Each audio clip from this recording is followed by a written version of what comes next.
Robin lived at the very top of the forest. I forgot. It's Auntie again with Goodnight Stories with Auntie. And we are on the second part of Chapter 9 of Winnie the Pooh, where Piglet is surrounded by water. It's been raining for days. Pooh just floated himself on the floating bear to Christopher Robin. So, here we go. Sorry. Christopher Robin lived at the very top of the forest. It rained and it rained and it rained, but the water couldn't come up to his house.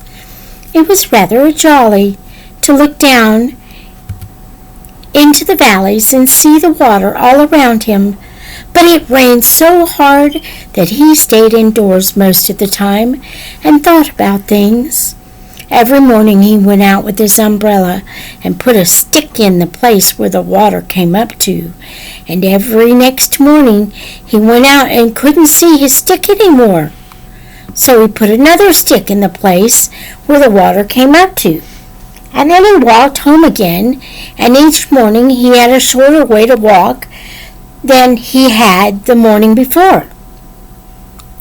On the morning of the 5th day, he saw the water all around him and knew that for the first time in his life he was on a real island, which was very exciting.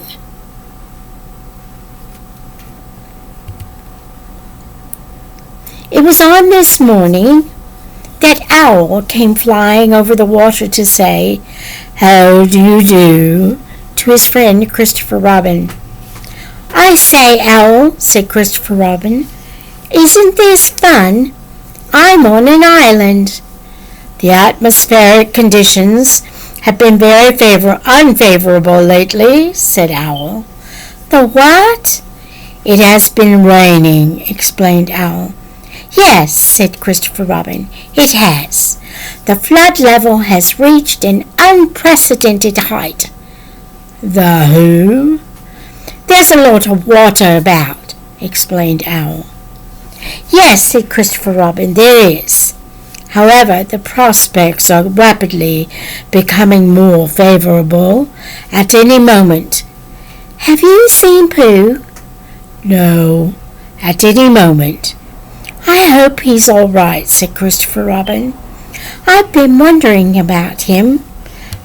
I expect Piglet's with him. Do you think they're all right, Owl?" "I expect so. You see, at any moment." "Do go and see, Owl, because Pooh hasn't got very much brain, and he might do something silly, and I do love him so, Owl. Do you see, Owl?" "That's all right," said Owl.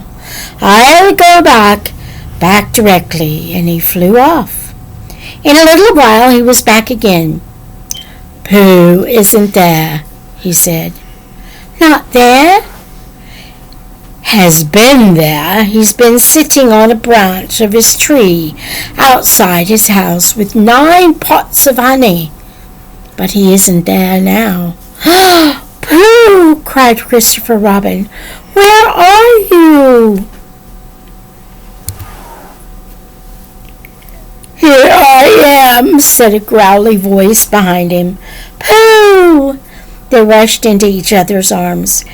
"How did you get here, Pooh?" asked Christopher Robin when he was ready to talk again. "On my boat," said Pooh proudly. "I had a very important message sent to me in a bottle, and owing to having got some water in my eyes, I couldn't read it, so I brought it to you. On my boat."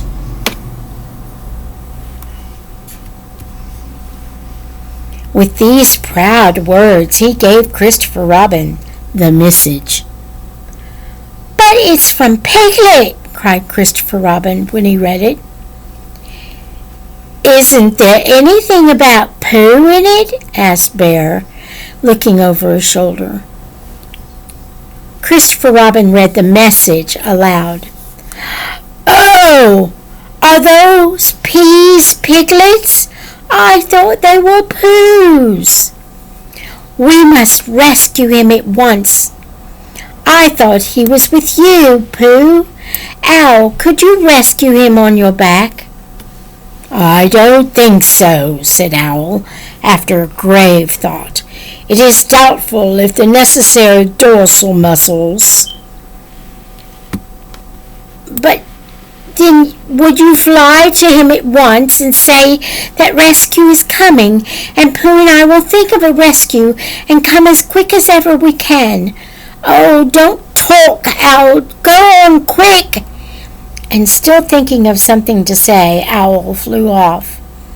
Now then, Pooh, said Christopher Robin, where's your boat? Oh, to say, explained Pooh, as they walked down to the shore of the island, that it isn't just an ordinary sort of boat. Sometimes it's a boat, and sometimes it's more of an accident. It all depends. Depends on what? On whether I'm on top of it or underneath it. Oh, well, where is it? There, said Pooh, pointing proudly to the floating bear. It wasn't what Christopher Robin expected, and the more he looked at it, the more he thought what a brave and clever bear Pooh was. And the more Christopher Robin thought this, the more Pooh looked modestly down his nose and tried to pretend he wasn't. But it's too small for two of us, said Christopher Robin sadly. 3 of us with Piglet. Oh, that makes it smaller still. Oh, Pooh Bear, what shall we do? And then this bear, Pooh Bear, Winnie the Pooh, F.O.P., friend of Piglet's, R.C., Rabbit's companion, P.D., Pole Discoverer, E.C. and T.F., Eeyore's Comforter and Tail Finder.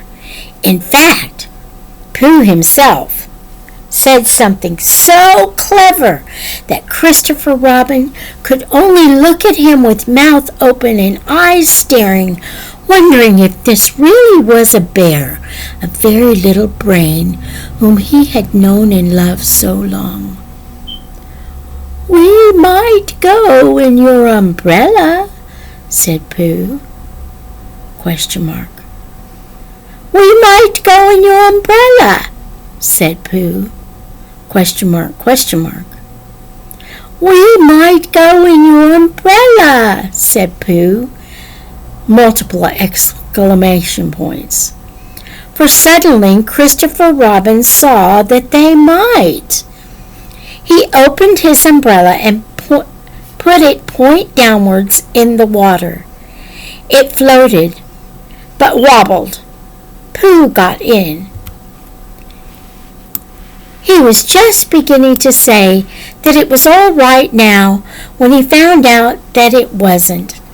So after a short drink, which he really didn't want, he waded back to Christopher Robin. Then they both got in together, and it wobbled no longer. I shall call this boat the Brain of Pooh, said Christopher Robin, and the Brain of Pooh set sail forthwith in a southwesterly direction, revolving gracefully. You can imagine Piglet's joy when at last the ship came in sight of him.